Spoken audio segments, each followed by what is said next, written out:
Hi, you're on Waves Unmasked. Make sure to subscribe to our channel, stay with us, and enjoy the show. It began with a zipper, bright red against the suitcase fabric, teeth parted by an inch, as if the bag itself were keeping a secret. I saw a wink of purple lace, tucked between a glossy book on Mediterranean villas and a travel-size bottle of shampoo. She had told me Seattle, a branding retreat, wellness workshops, and deep visioning circles. She warned there would be no time for calls and asked me not to freak out if she went quiet for a few days.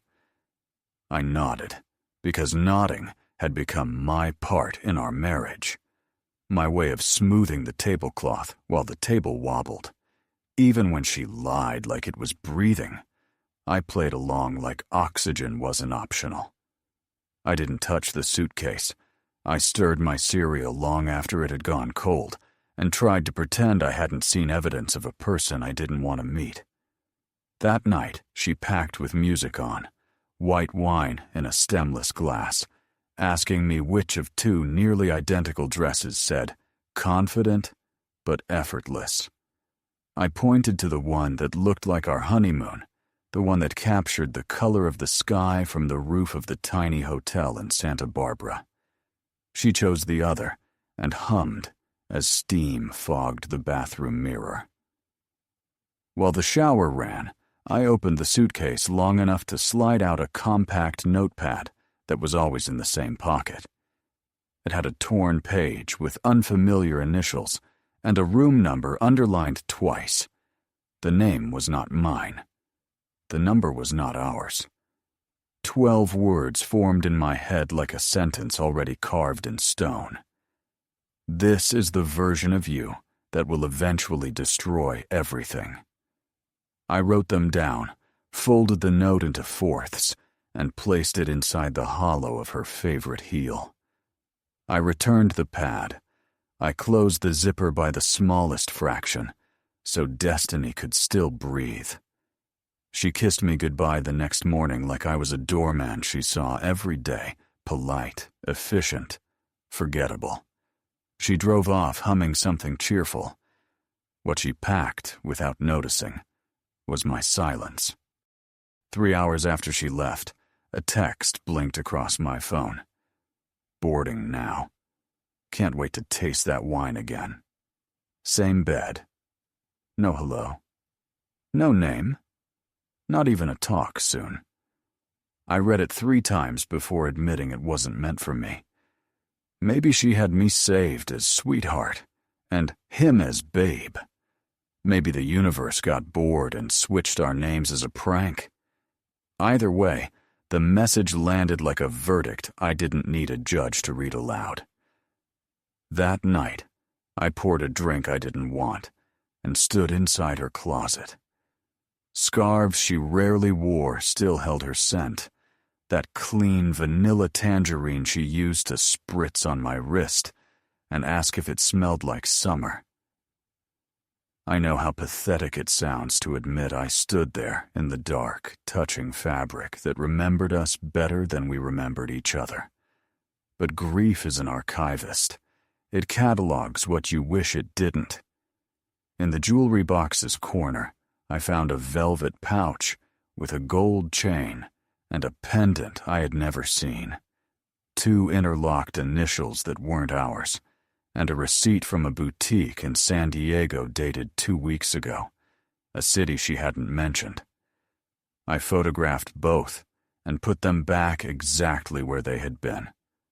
Not because I feared being caught, but because I wanted her to believe I still couldn't see. Blindness had been my love language. I slept badly and woke with the taste of metal under my tongue. I made coffee I didn't drink. I walked the route we used to walk on Sundays and didn't recognize a single tree. I tried to summon anger and got static. It scared me a little, the way calm can feel like a storm deciding where to land. When the morning sun pushed between the blinds, the dust motes looked like confetti from a party I hadn't attended. Before the retreat, There had been smaller versions of the same seen-late returns that came wrapped in careful explanations, calendar overlaps that looked like accidents until they didn't, stories that required me to hold my questions in my mouth until they dissolved. She used to call me the steady one, the harbor. I wore the compliment like a uniform and didn't notice when it became a leash. Somewhere along the way, I started nodding to end moments instead of agreeing with them. We had met in a coffee shop where the barista drew little suns in the foam and put hearts where the bubbles broke. She liked the way I listened.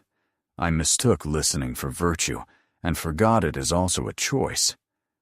On our honeymoon, I learned the thrill of naming things with her. The sunlight dress, the lighthouse soup, the blue-lipped roses on the restaurant wall. Naming is a way of saying, I was here, too. Later, the name stayed while we left. After the misfired text, I stood at the kitchen window and watched the neighbor's dog circle the same patch of grass as if it were mapping a universe no one else could see. I envied the certainty of creatures who trust their own instincts. Mine had been talking for months. I kept turning up the music in our house so I wouldn't have to hear them. By midnight, I had rehearsed 40 confrontations and failed them all in my head.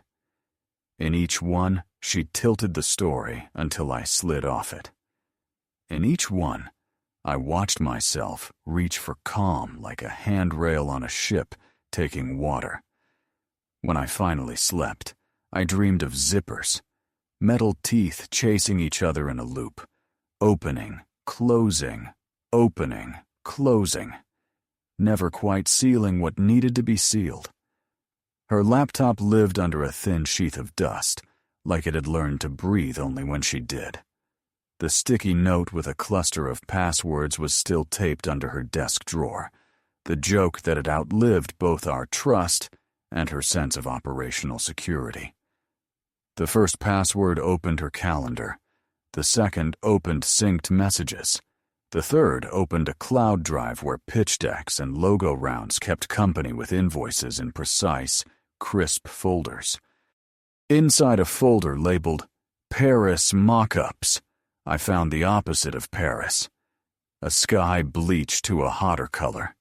A beach with carved palms, cocktails sweating in tall glasses. A hotel robe embroidered with a name I'd never seen. There were 23 images in all. In one mirror selfie, she stood at an angle she liked, the necklace I'd found glinting at her throat, and behind her, a man, shirtless, grinning, a wine glass lifted mid-toast. He wasn't even trying to be discreet. Discretion is for people who think there's something to hide. He stood like someone who believed the world would excuse him because he smiled at it.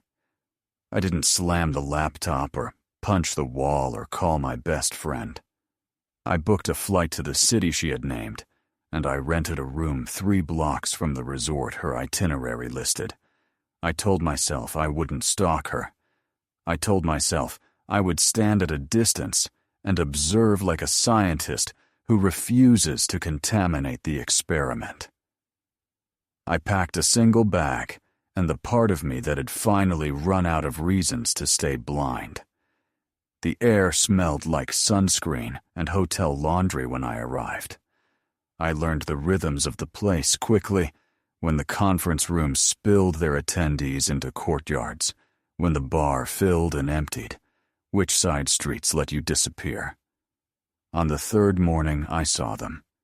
She wore the sunlight dress I had once named.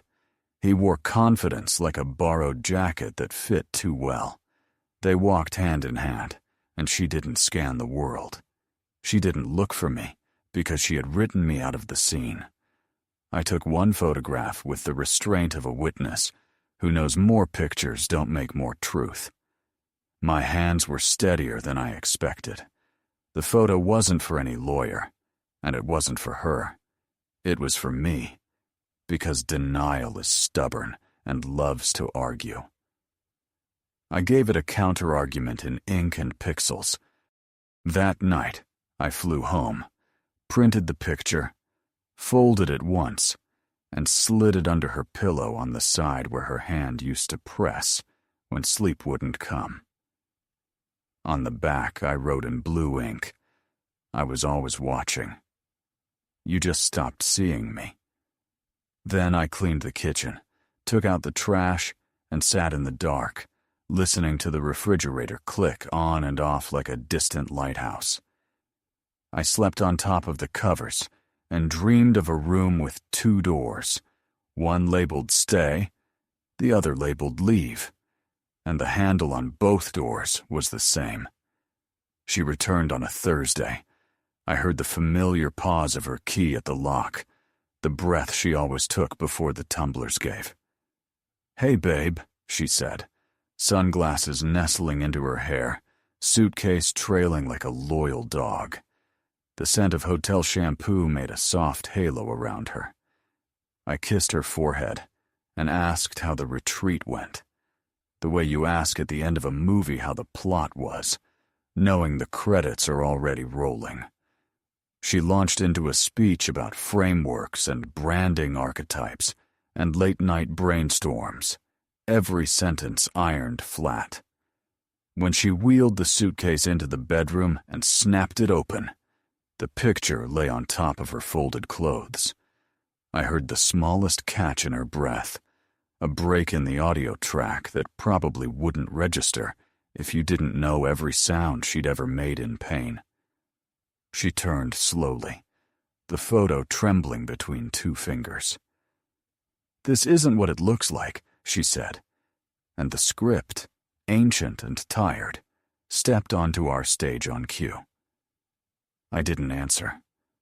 I tilted my head, eyebrows up, the way you do when a child pretends not to know the rules of a game she invented. She tried again.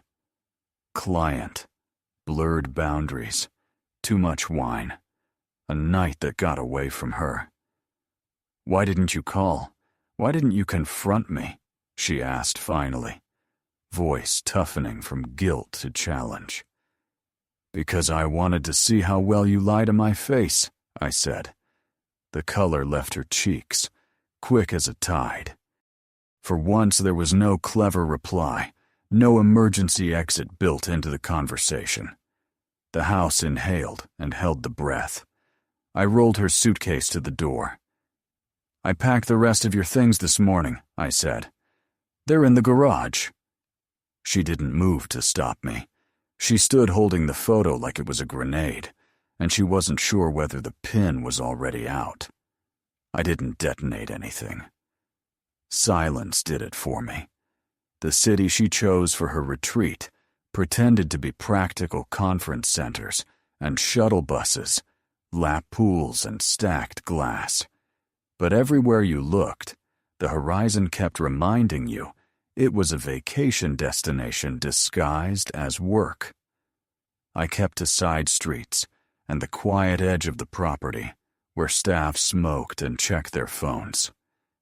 I learned when the bellman changed shifts, and when the ice machines were loudest, and which stairwells were least used, so if I needed to disappear, I could do it without feeling like a spy.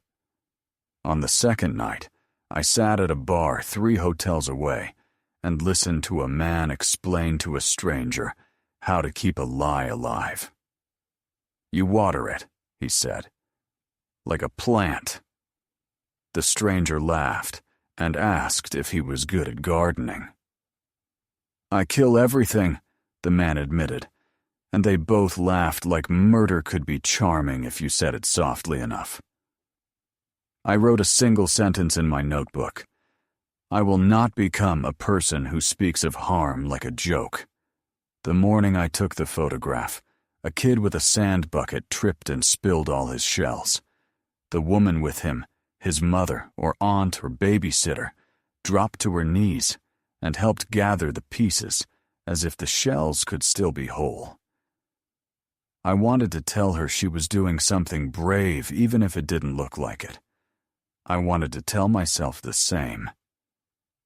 On the flight home, I sat between a sleeping man who twitched and a woman who wrote in a journal without stopping for an hour.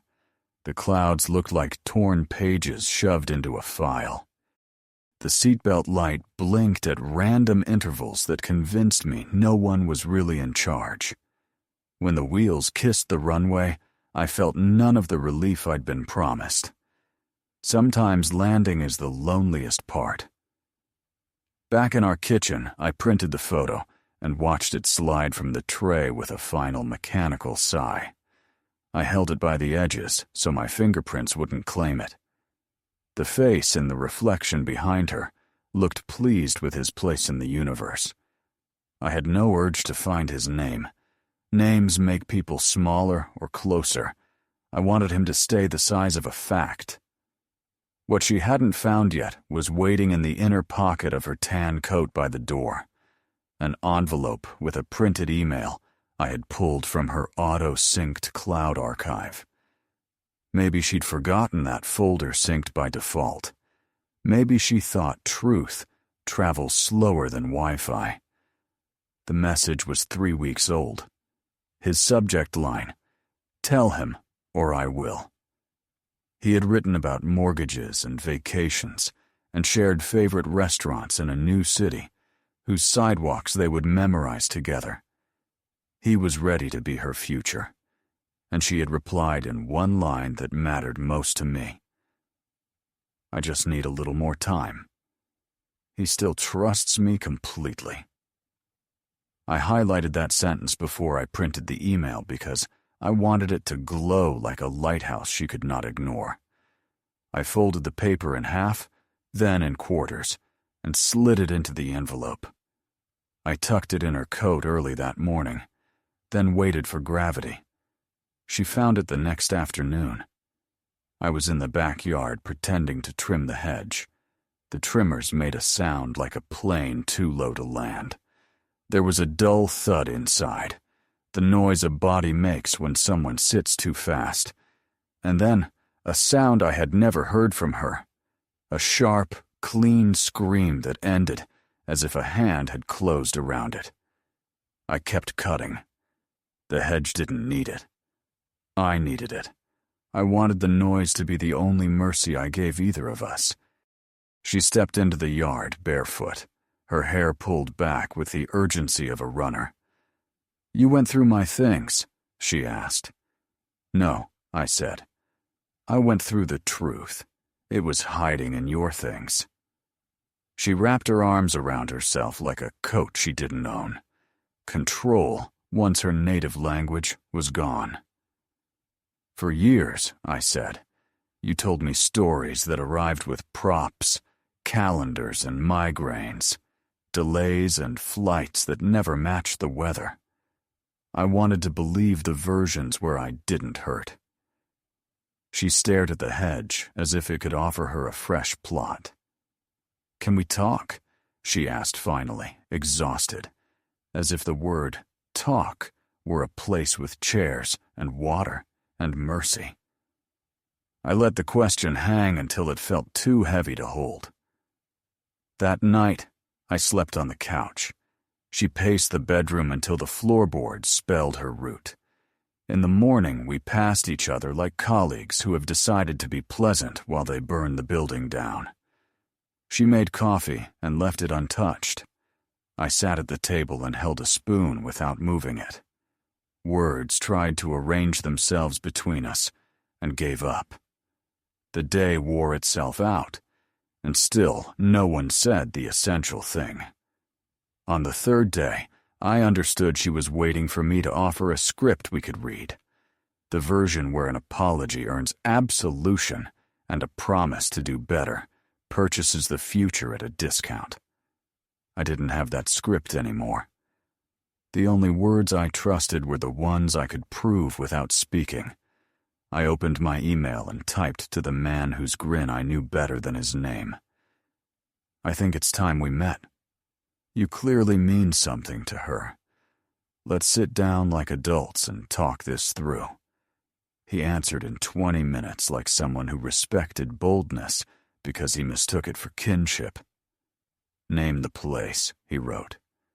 "My house," I replied. "Friday at 7. Bring nothing but honesty." I set the table for 3. Spaghetti, the food of ordinary nights, a salad, bread still warm from a bakery bag.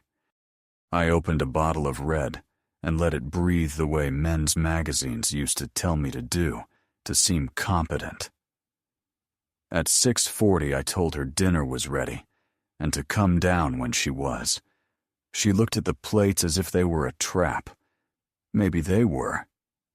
She sat at the end of the table and touched the fork like it might bite. At 6:59 there was a knock.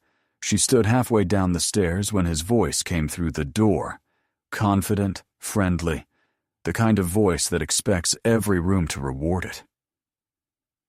"Hey, man, didn't think you'd actually do this." Her face went white so fast, it looked like a trick of the light. I opened the door. He stepped in with a bottle of wine and a smile that died the instant he saw her.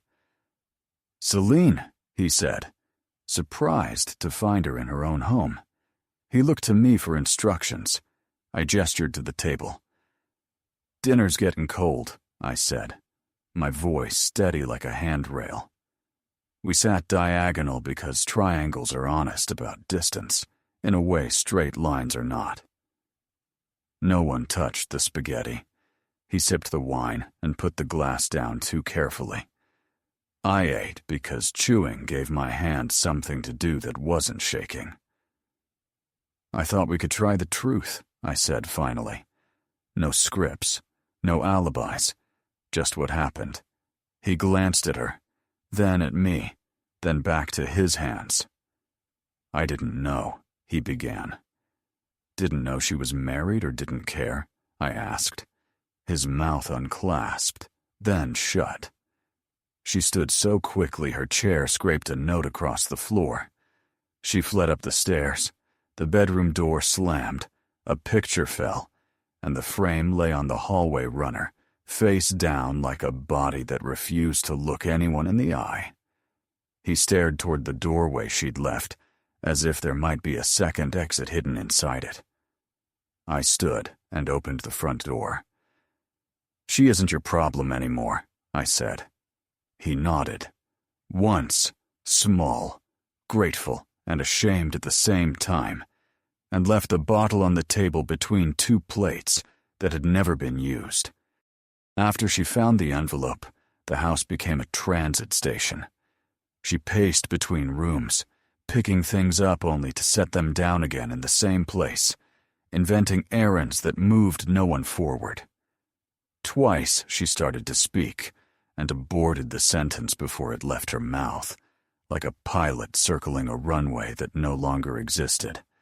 She tried bargaining with abstractions. "We can rebuild," she said. "And we can be honest now." I asked, "About which parts?" She didn't answer. Honesty is a currency. We were broke. That night she sat on the floor outside the bedroom door, like a child who had been told to think about what she had done. I wanted to pity her. Pity is a narcotic, sweet and useless. I let it pass. She asked if I planned to tell anyone. "You already did," I said. "Just not me." I remembered the evening a year earlier, when she'd suggested therapy, and then rescheduled each appointment until the calendar gave up. We were both afraid of a stranger's office where truths have to sit in chairs and pay for the hour. In the end, we saved the copay and paid in other currencies. When I drafted the email to him, I deleted and rewrote the first line 9 times. I didn't want to sound like a threat or like a saint. I wanted to sound like a person who had stopped letting other people define the volume of his voice. I kept it short and sent it before courage had a chance to look at a clock and change its mind. When the door shut behind him, the house exhaled a breath it had pinned to the wall. I took my plate to the sink and rinsed it in water, so hot it burned. Upstairs, the quiet became a character with lines of its own. I could picture her on the edge of the bed, hands pressed to her face, the photo on the nightstand, the envelope on the floor, the necklace somewhere between symbol and proof. I didn't go to the bedroom. I walked to the linen closet and reached behind the towels for the wooden box I had hidden months ago when suspicion was only a weather report that never quite matched the sky. Inside were documents for the version of my life I hadn't believed I was allowed to live.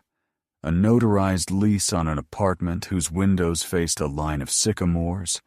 A job offer from a school that needed a literature teacher who could wring meaning from quiet sentences. An acceptance letter from a program 2 states away I had once declined, when hope still insisted we could repair what wasn't simply broken, but bent out of shape. On a velvet pad lay a ring I had bought for myself, the inside engraved with 2 words: "Start again." The night moved slow. I gathered my clothes and books. I pulled the photo strips from the refrigerator door and tucked them in an envelope I decided I would never open. I unplugged the charger from my side of the bed and left her charger coiled like a small snake that no longer scared me. I took the cookware we had bought together and left the tea kettle she loved. I didn't want to win the division of property. I wanted to leave with the parts of myself that still worked. On the fridge, I left a note. This house needs healing. I am no longer the one to fix it. There are clean towels on the top shelf. The key to the garage is on the hook. The passwords are in the drawer where they've always been. The lines looked like instructions for a house sitter. Maybe that's all I had been at the end. I slept on the couch with my backpack by the door and woke before the blue hour had quite given itself to morning. The road out of our neighborhood is a curve that straightens only after you commit to the turn. I drove it with the windows down and let the air ride on my face. It did not feel like victory. It felt like setting a heavy box down and discovering I still had hands. The apartment was smaller than its listing suggested, but every corner belonged to me. The paint chipped along the hallway, and the stairs complained, and the neighbor's dog announced the mail like a town crier. And for the first time in a year, I felt safe enough to be lonely. I hung the ring from a leather cord and wore it on my chest for a week before I slipped it onto my finger. The word inside pressed a cool circle against my skin. Start again. I started with ordinary things. Grocery runs where no one asked what I was forgetting. A chair that creaked only when I sat in it. On Saturdays, I taught a community class at the library. Teenagers with laughter like gravel and questions that always found the seam in a story. We read poems that trusted silence. We read novels that understood that betrayal is a mirror and a map. A boy in the front row said, "So pain tells you where you're standing." I wrote it on the whiteboard and underlined it twice. Sometimes at night, the past arrived like a song you don't remember learning and still know all the words to. I would let it play all the way through and then let it go. I did not block her number. She did not use it much.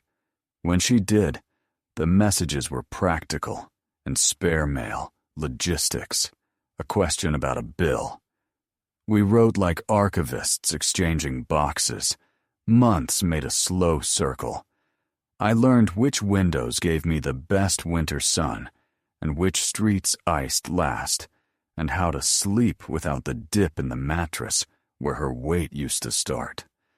The ring lost its novelty and found its purpose. It didn't promise a new love or a better life. It promised the person who wore it would not abandon himself. One afternoon in spring, I walked past a boutique and saw a necklace in the window with 2 interlocked initials. Not the same letters, not the same weight, but the same shape, an infinity loop that never quite delivers on its promise. I stood for a minute and let the old nausea roll through me and then fade. I kept walking. A block later, the smell of a taqueria drew me in, and I ate at the counter, and the cook called me brother when I tipped, and I believed him, a little. I thought leaving would be one thunderclap, and then quiet, but it turned out to be a weather system that took days to move through. I kept finding our life in small places, 2 mugs with a faint lipstick line on one, a movie ticket stub behind the dresser, a receipt for a plant that had outgrown its pot and then died anyway. I wrapped each artifact in newspaper and gave it to the future to decide whether it mattered. The apartment manager handed me keys attached to a fob that looked like a plastic guitar pick. "Welcome home," she said, with the flat sincerity of people who say it a dozen times a week. I said thank you, and meant it. I bought a rug that made the floor less echoey, and a lamp that admitted it was not the sun, but tried anyway. On my first Saturday morning there, a neighbor down the hall played trumpet at 9 a.m., a bright heroic scale that cracked on the top note and then started again. I made coffee and applauded in my kitchen like an audience of one, and for a foolish second, I felt accompanied by the idea that effort is its own music. Teaching felt like remembering a language I used to speak. A girl with glitter on her cheek asked if betrayal makes a person bad or just human. "Both and neither," I said, and we talked about the difference between explanation and excuse. I told them that stories are machines built to hold contradictions until they cool enough to touch. On evenings I didn't teach, I walked to a small park where a fountain made the sound of rain even when the sky was clear. I sat on a bench that had a plaque with a stranger's name and the dates of the years he'd lived, and I thanked him for the seat. Gratitude is a discipline. It can be learned. A year to the week after the dinner, I started a permanent position at the school. The kids still asked reckless questions and laughed too loudly, and I loved them for it. We read Baldwin and Didion and Ocean Vuong. We spoke about the ethics of truth-telling, about who gets to narrate a scene and who has to live it. I told them that writing it down is not the same as being done with it, but sometimes it is the only bridge that holds. On a Tuesday in May, I came home to find an envelope at my door with my name in her handwriting.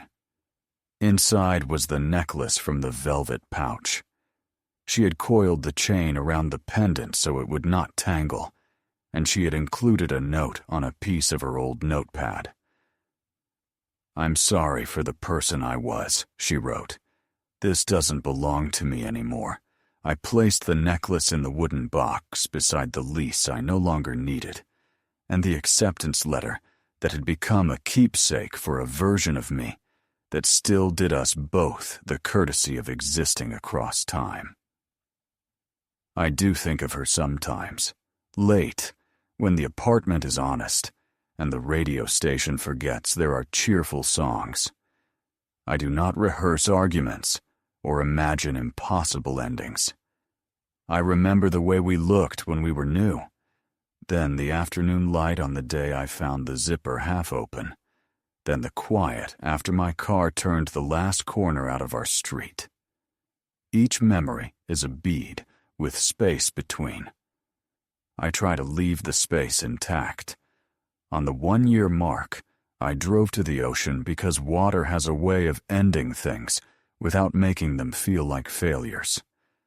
I took the ring off and looked at the engraving and slid it back on and told the horizon that I understood the difference between leaving and escaping. I did not make a wish. I made a promise to keep the door to my life unlocked for the person I am trying to be. Back home, I wrote the story down from the beginning because telling it out loud had turned me into an actor. On paper, I could be a witness. I kept the verbs small and the rooms detailed. I let the dialogue say only what it could carry. I wrote until the last scene stood on its own feet without me. It began with a zipper, the smallest opening, a breath width of truth, and it ends here, with a person who finally believes himself without needing an audience. She was a chapter. I was a sentence in hers. The book continues. The ending is mine to write now, and I am writing it every ordinary morning I lock my apartment door. Every afternoon the students argue about a line break, as if the future depends on it. Every night the city light folds itself across my wall and does not ask for permission. The life I am making is quiet enough to hear. In late summer, I went to the DMV to update the address on my license, and the clerk squinted at the form and said, "You changed your signature." I looked down and realized I had smaller, more deliberate, like I'd decided to take up less space on the page and more in the room. The clerk slid the temporary card across the counter and said, "You'll get used to the new one." I already was. A student brought me a postcard from a family trip, an old lighthouse with a paint job that refused to fade. "It's stubborn," she said. "Like you." I laughed and pinned it to the corkboard behind my desk, next to a quote I had written on a sticky note months earlier. Forgiveness is not a receipt. It's a decision to stop shopping in the same store.